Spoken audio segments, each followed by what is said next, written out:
Allez, je vais vous expliquer aujourd'hui pourquoi j'ai refusé un locataire dans l'une de mes colocations. Alors de quoi on parle aujourd'hui? On parle d'un appartement que j'exploite en colocation où le loyer de chaque chambre est de 400 €, charges comprises.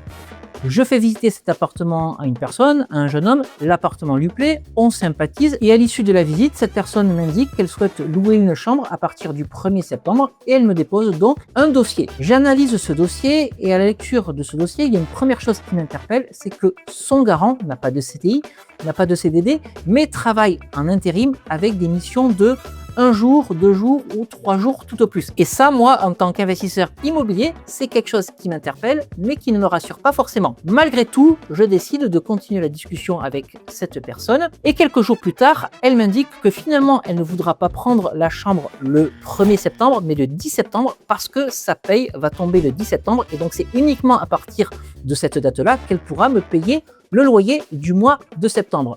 Et ça, c'est un deuxième mauvais signal pour moi en tant que propriétaire bailleur, parce que ça veut dire que cette personne-là n'a pas 400 € sur son compte pour payer le loyer.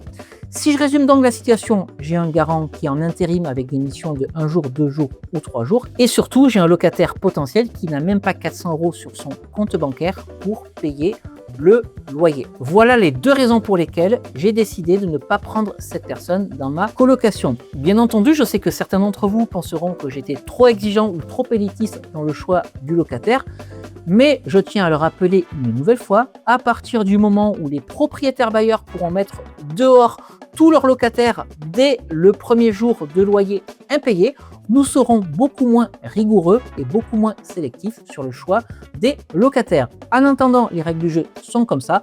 Voilà la raison pour laquelle je n'ai pas pris cette personne dans ma colocation. Dites-moi dans les commentaires si vous êtes d'accord avec moi, si vous auriez fait la même chose.